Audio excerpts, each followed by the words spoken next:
All right, welcome back for part two of designing for nervous system safety. I might look a little bit different than in part one, mainly because I was out in the rain. Excuse me, I was out in the rain for a little bit. So the hair grew some extra curls and I don't know, maybe some makeup washed off. Anyway, we're back and let's just dive back into the presentation. Designing for nervous system safety, just so important. And by the way, you may be seeing the fluffer babies in the background. Oh, both of them. One's hiding and one is perched. So, all right, let's talk about considerations for neurodiverse systems. And this is key because this is either you or it might be you and your audience or just your audience. But in any case, designing for neurosystem safety is even more important and really key for people who are neurodiverse, people who may be highly sensitive, and also people who have various things that they're working through, possibly like PTSD, CPTSD, etc., which may not be considered neurodiverse, but I consider it kind of like neurodiverse adjacent as far as like how we support trauma-informed design. It impacts all kinds of folks, and it benefits you and or your audience, but it also benefits everyone else. Everyone benefits from taking these kinds of really thoughtful considerations into account. So if you're going to improve, for example, lighting in a grocery store, the neurodiverse people might be the ones that notice it first, but they're not going to be the only ones who benefit from it. That's for sure. So let's talk about different brains need different conditions. Support includes sensory design implementation, such as adjustable lighting. We talked a little bit earlier in part one. And if you haven't seen part one, I'd recommend going back and watching that. How control over one's immediate area can really alleviate a lot of the system, kind of symptoms of feeling overwhelmed, sensory overwhelm, and regrounding a person in their sense of influence in their space. So things like adjustable lighting, other adjustable controls, noise reduction tools, whether those are controlled by the individual, which is ideal, or just controlled by the system around them, considering everyone's different needs. Noise reduction tools, texture variety, often soft and grounding materials can be great for grounding one system, but also for noise absorption. That plays into it as well. We talked a little bit in another presentation that I did about furniture and how that can be soft furnishings, at least can be a natural sound buffer in space, which is really awesome. A really awesome bonus effect, things like micro nooks. So whether you're designing a retreat center or something in your home or something in a bigger office space, having a space of refuge, something like a nook, something where people can kind of cocoon, can be really helpful as far as grounding and getting into a more regulated state. Movement paths. So talking about spaces that have clear circulation paths that are easy to predict, visual clarity and not overwhelm. So it doesn't mean you don't have anything in your space, but it does mean that you understand exactly what's going on in the space. It's not confusing as far as having too many items or having items that are disorganized or having spaces that are multifunctional, but those functions are conflicting. We talked a little bit about that in the first part of the presentation. When you have spaces that are multifunctional, we want to try to make those functions as complementary as possible to avoid conflict in the space. Predictable spatial patterns, again, it decreases the need for hypervigilance in a space, which can be key for people with neurodiverse systems, or also, again, people with CPTSD or other things that they may be working through that have similar characteristics or symptoms. In addition to that, what we might call escape valves, which would be places to reset without stigma. Right. Again, this is a place for refuge.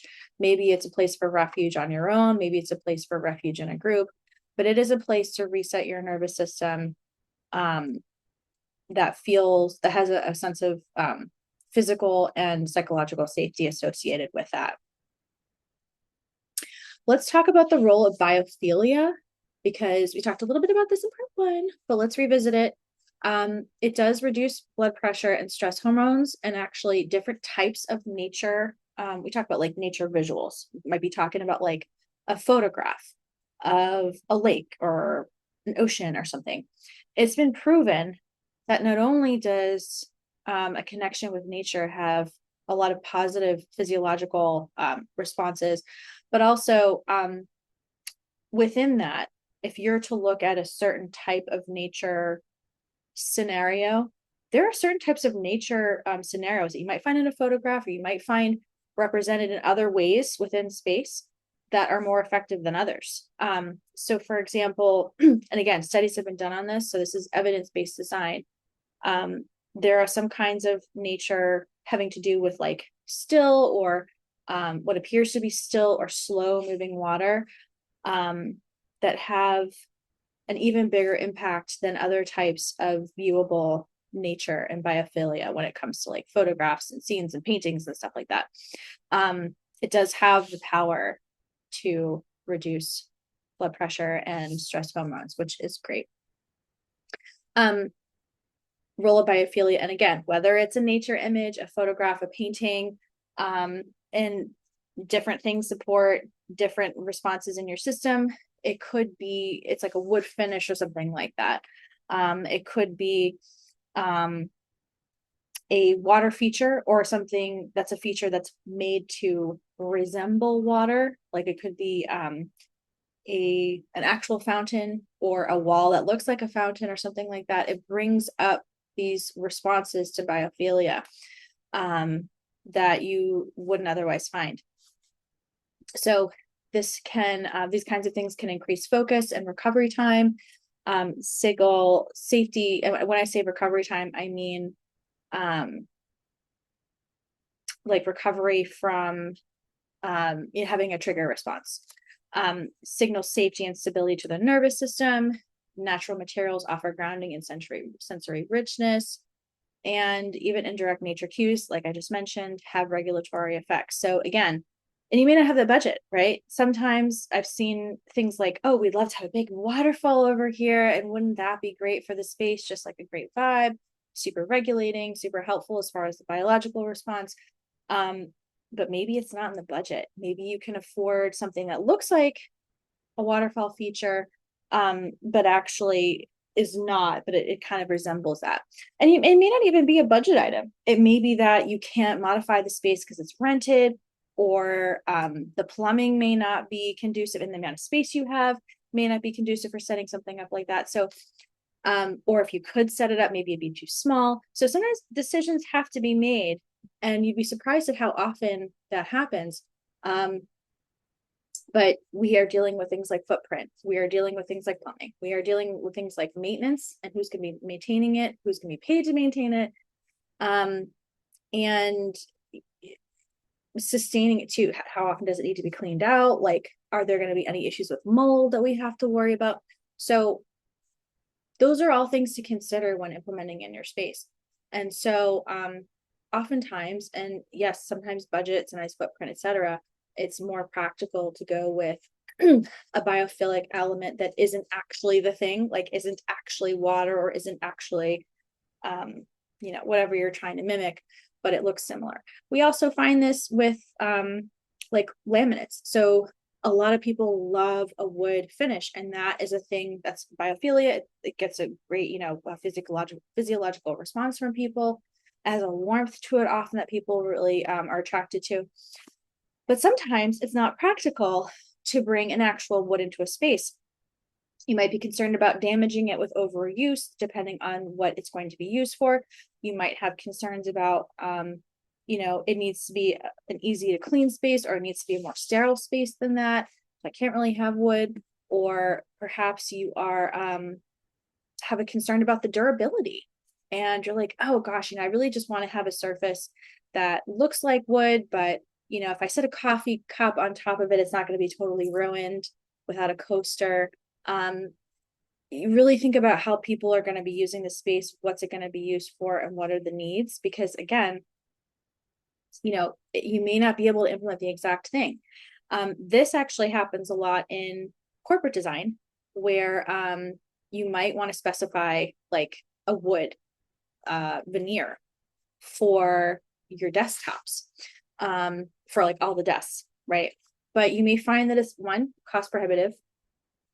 You may find two, that you have some concerns about like, oh, is with the amount that these desks are going to be used, is it going to be practical for cleaning? Is it going to be practical for, durability, use, and those kinds of things? So often for a few different reasons, and especially budget reasons, people don't usually go for full wood veneer on desk systems. They might go for wood veneer in like an office of a CEO or something like that. That's not usually your typical go-to. And then of course, that CEO is hopefully using, hopefully treating the desk well, right? Using coasters and those kinds of things. But, contract furniture is usually made to be very durable, even when we're talking about wood veneers, but not all wood veneers are equal. And sometimes you go for solid wood too. There are furniture companies that develop furniture that use wood veneers, and they don't go into solid wood. And there's some contract furniture companies that use a solid wood, but then they have just like incredible finishes on the product where you have to like set something really, really hot down for like a long period of time to actually ruin it. It's really interesting. Of course, those pieces are very expensive. So in any case, don't mean to go on this whole like corporate furniture rant here, but I just wanted to indicate to you that there are a lot of reasons why people pick or don't pick certain like real biophilia elements in space, especially when it comes to corporate heavy use budgets. Don't forget, it's very different designing for big corporate than it is for smaller spaces, because when you're in big corporate, you're not just buying one desk, you might be buying 50 desks or 500 desks. And when you do that, your costs multiply very quickly. If you're a solopreneur watching this, and you probably are, it's less likely for you to run into that issue, in which case, you might be designing for like one or two desks, or you might be designing a retreat center that doesn't even have desks, or has maybe one for the reception area or something like that. It's just not the same level of concern as far as budget. Or it might be a budget issue, right? You'd rather maybe spend money in other places. So in any case, just wanted to kind of demonstrate to you how, biophilia be a great tool. It doesn't have to be literal. It doesn't have to be a literal photograph, right? It can be something else. It doesn't have to be literal water. It can be something else. Although, yes, sometimes it's even better to have the actual thing in the space, because yes, when you have running water, that can be very relaxing, not just to see, but to listen to. But sometimes it's just not practical, and we have to go with what is the best possible solution that we could use in the space that will still have at least some of the effects that we're going for, as far as like the biological response and regulatory response. So just wanted to put that out there. There's a lot of things to consider when it comes to specifying sometimes, and it's not always as straightforward as someone would think. And if you are concerned about mold in space, then yeah, you may have an actual, you've got some other things to consider as far as just making sure that what you're implementing is not going to cause any further harm. Because in order to prevent mold, you're going to want to take really good care of any sort of water related implements in your space. So, all right, rant over, but I felt we needed to go there.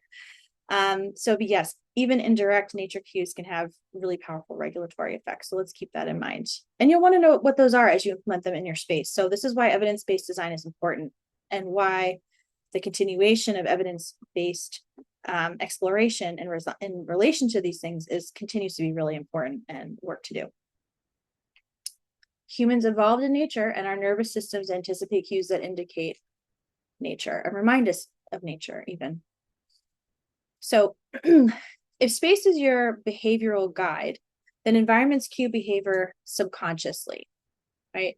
So soft lighting might indicate slower, calmer interactions. Defined zones may indicate clarity and reduce conflict, right? So define zones, whether they're mixed use or singular use. It needs to be clear. Inviting textures. And again, this could vary a little bit end user to end user. So we want to pay attention to what our audience likes and ask them questions about this. Can respond in longer dwelling time.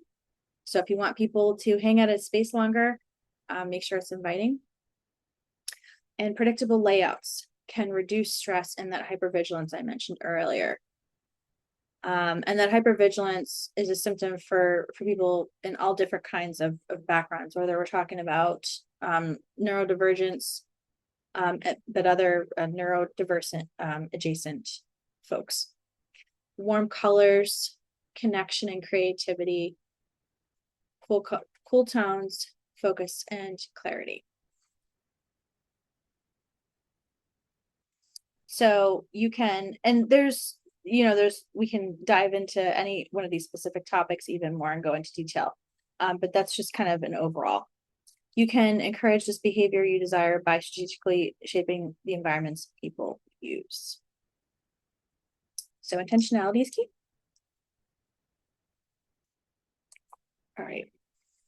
Okay, so case example, this is kind of generalized. But the problems you might experience in spaces that are not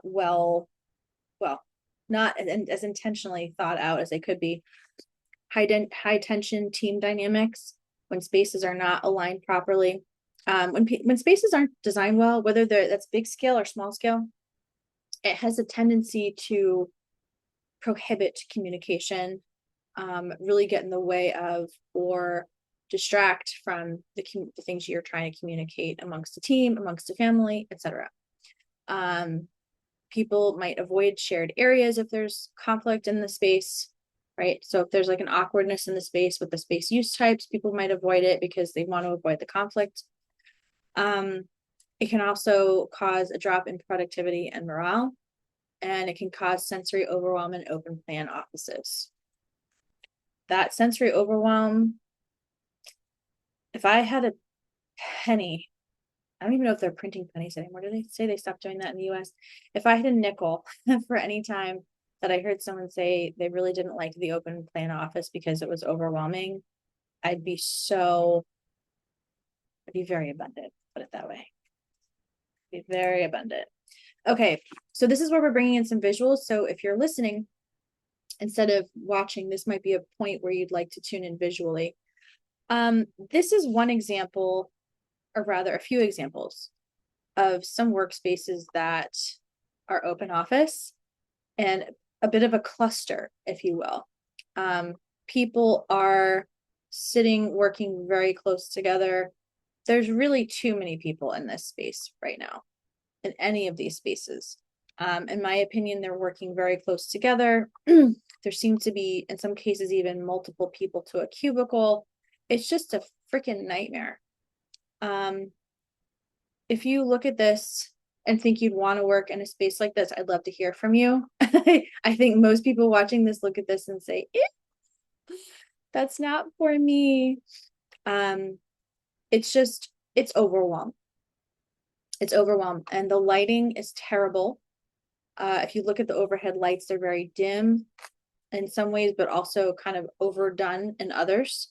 So it's really giving this unpleasant sense of contrast, if that makes sense.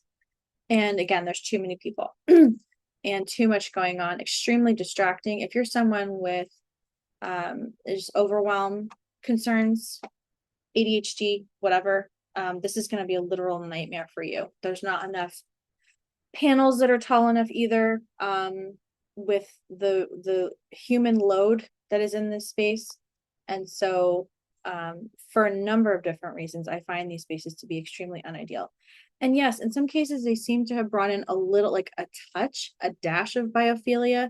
Like if you look at these desks, at least on the ones in the right and middle, they appear to have brought in some wood grain laminates. A dash of biophilia, oh my. Clearly not enough. It's not enough for what's going on in this space. There are no windows. to the outdoors that I can tell, again, very dim, but also overlit in some places, just extremely uncomfortable. If you notice anything in this space that you like, let me know. I think it's more likely you notice things in this space that you don't like. Also, let me know. I'd love to hear from you in your comments. What are you experiencing? What's your experience of this space? Mine is yikes, basically. And by the way, I have worked in one space like this. And I will tell you, it was miserable. It was terrible. And in fact, within, gosh, it was less than 2 years, a little bit more than one. The entire department that was sitting like this, 100% turnover. Almost every single person in that department had left or been fired. They did a lot of firing in that department too. I left that job and I was happy to. It was a nightmare. But a friend of mine stayed behind and worked there, a couple of years after I did. She was like the last that was there from like when I was there. So it was a complete turnover and it was just absolute misery, difficult to concentrate. And then of course you'd make mistakes because you'd be required to be in office. So incredibly difficult to focus. You're required to be in office. You'd make mistakes because it was difficult to focus. And everyone is just like shouting at each other, making jokes, running around the office while you're trying to do work, right? Focus work, whatever. And then of course you're going to get blamed when you make a mistake, right?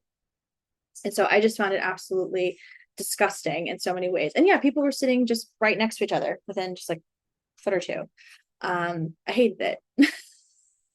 I'm not going to sugarcoat that. I fucking hated it. It was terrible. It was the worst office experience that I'd had.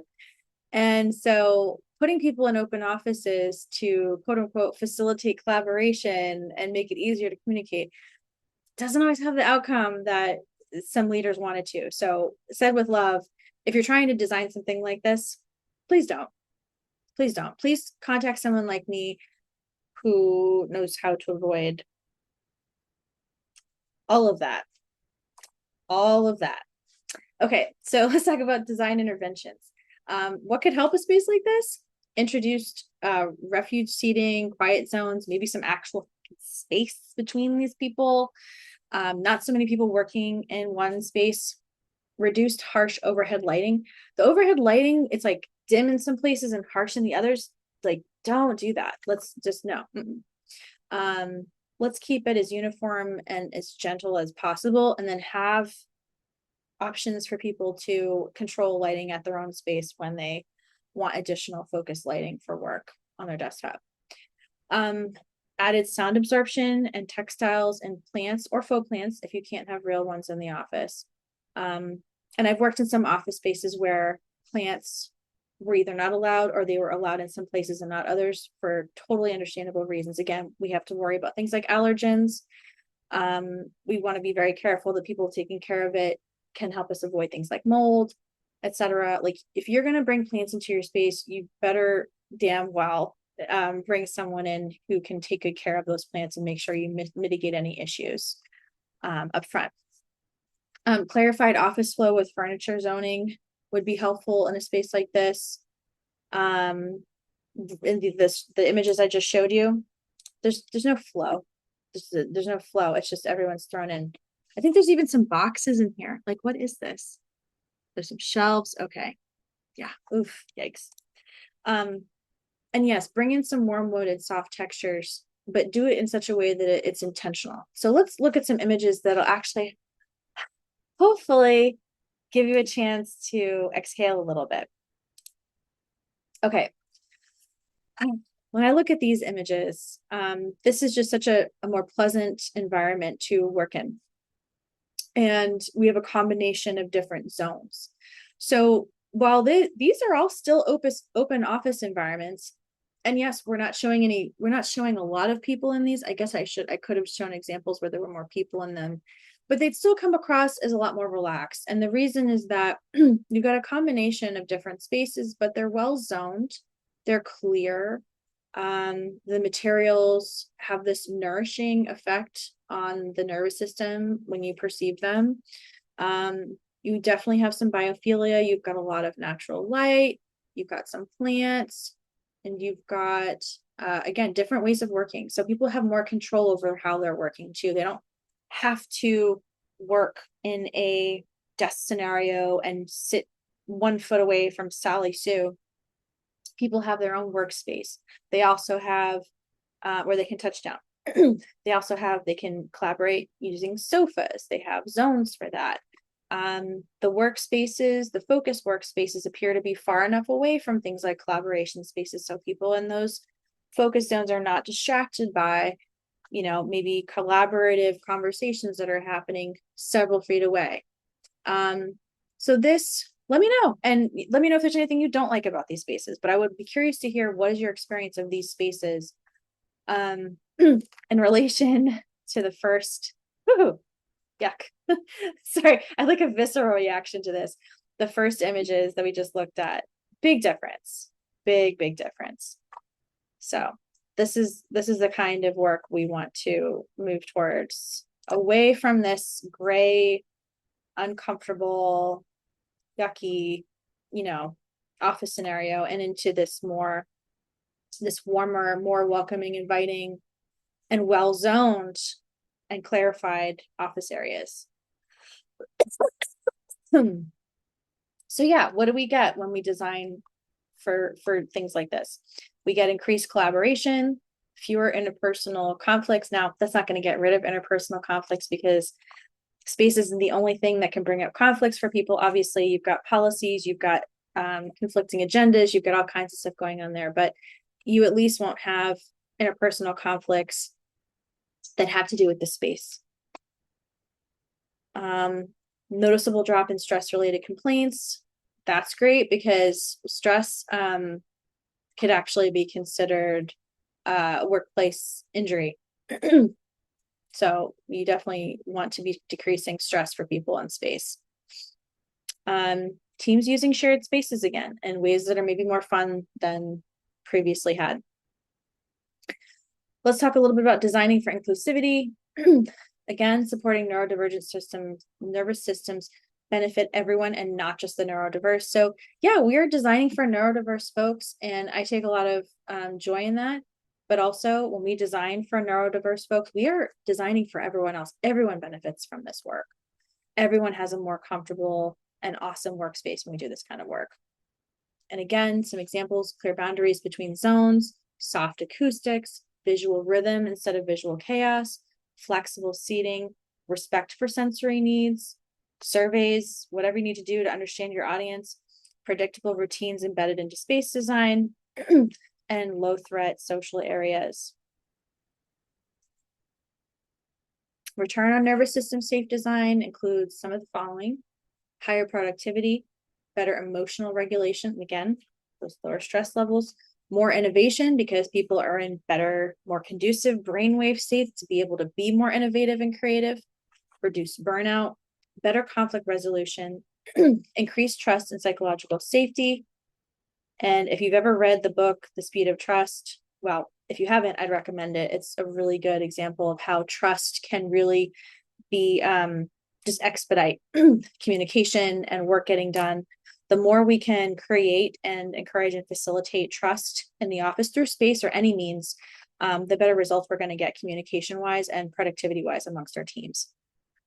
Psychological safety, higher retention, stronger culture, and people being valued and capable, which I think everyone wants to feel like that. Everyone wants to feel like they are valued and are capable and that they belong. So in talking about how I particularly approach this, the Soul Sanctuary approach, as I am the founder of Soul Sanctuary, we focus on evidence-based trauma-informed design foundations. And that is really foundational to my work. I've been working in evidence-based design for the last almost 20 years or so. And it's a beautiful intersection of the science and the intuitive, and just, what we can sense is good design meets like actual studies being done. And I love kind of marrying those two things. It's beautiful when they validate each other. Environmental psychology and nervous system literacy. We focus on neurodivergent inclusive frameworks. I happen to be neurodivergent myself. I have ADHD, as well as CPTSD. And so I'm helping you design, I'm also helping myself. So everything that I speak on is something that I've studied or I've also or experienced myself in space. And so I can speak to it both from an in-depth research perspective, but also a personal experience perspective, and also a design perspective, having talked to so many people over the years about their experience of space and really sitting with them and understanding what makes them tick and what doesn't work and what does work for them. I've learned a lot about people and how they experience space, and I want to share that with you. We also focus on spatial energy mapping, material and sensory strategy, biophilic integration, cultural and relational alignment. That's important because you've got to have the mindset to go along with your environment changes. Space as a healing partner and not just an aesthetic backdrop. So that's a beautiful thing about space. It's there, whether you do anything with it or not.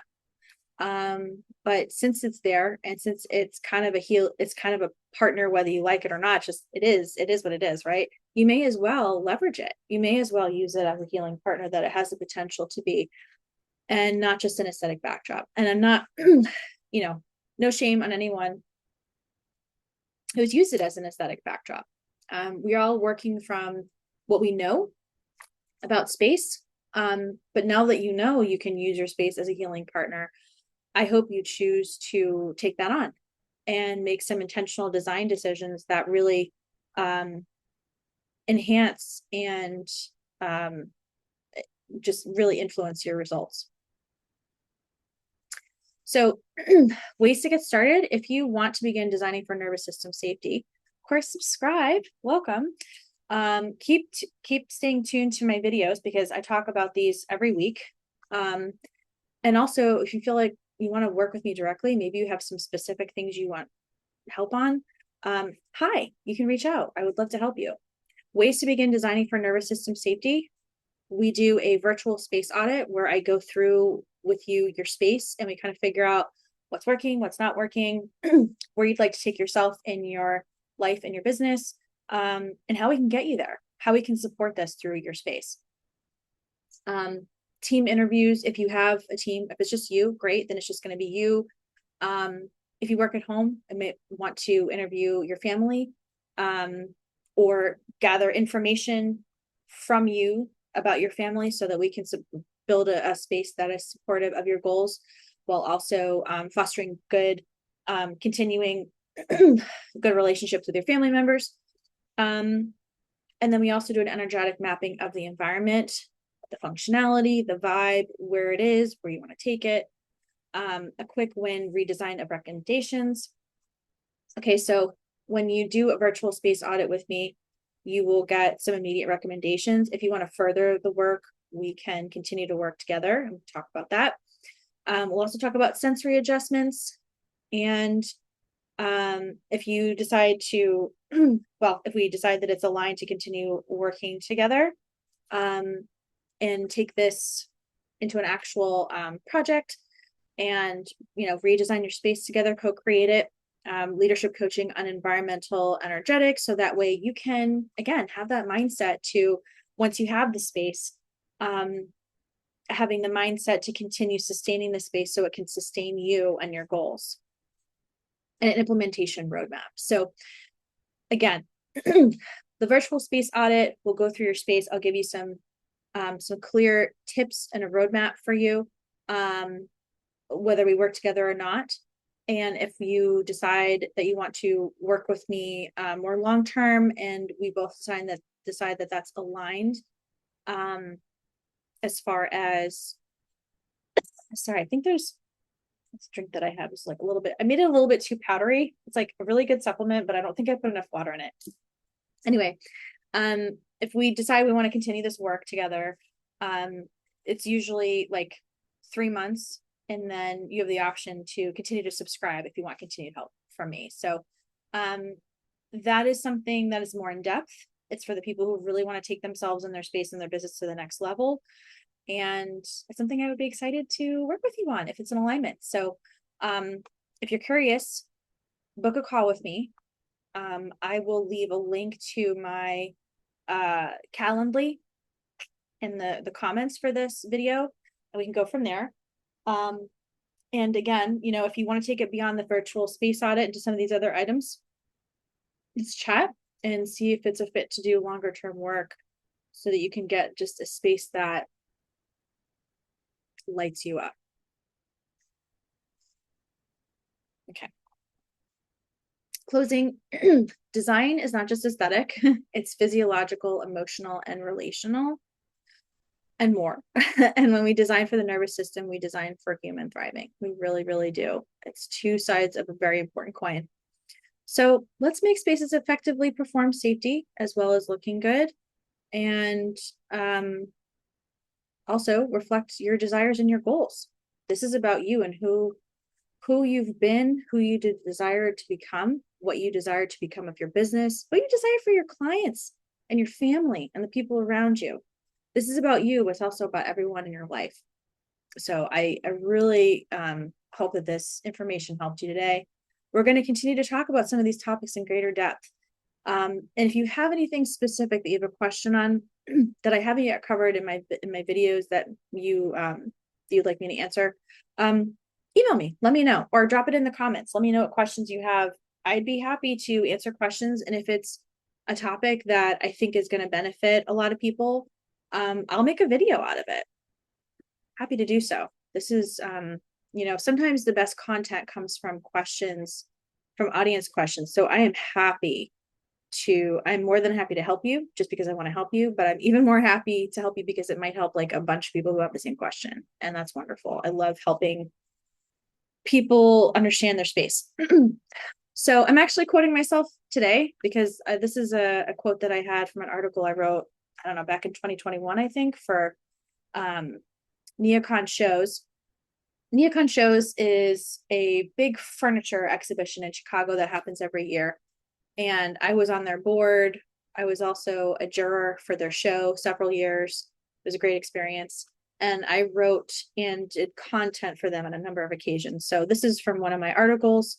And the quote is, "If ever there was a time to take a stand for designing our physical spaces to heal and unite people in kindness and support, now would be it." That was December of 2021. I still believe that today. You probably guessed that from the videos that I do. But yeah, now would be it. Always. Now and always would be it. We need to be designing for healing and uniting and kindness. And I'm about that. So, all right. Well, thank you for joining me for part 2 of, oh, look, another fur baby. They just like switch places. They're so cute with that. But thank you for joining me for part 2 of designing for nervous system safety. There is so much more where that came from. So I'm looking forward to sharing more videos with you on related topics. I'm looking forward to speaking with you if one of those audits is in alignment. And I'm looking to work with you long term. If you feel like you might be a soul client type person, someone who really wants to dive into this work, understand how the process works. I want to work with people who want to understand the design process. I want to co-create space with you. And that is maybe a little bit more unique than you're used to hearing about when you hear about interior design. But I will tell you this, I have done for you interiors projects for years and years. And while I enjoy that, what I enjoy about the process even more is when people are very involved. And the best and just most soul-filling projects that I have ever worked on were the ones where people were very involved, where they understood the process, where they were actively involved in the selection, when they started to learn how the process works on my end, and they were extremely involved and happy to be there, and happy to learn and take what they learn and apply it to other stuff that they do in their life. or maybe recreating something else when they go to a different job and I worked with a designer, I know how this works, and I can recreate that over here. And I'm going to ask the designer that I'm working with over here to if we could do this other thing that we did, because I really liked that really worked.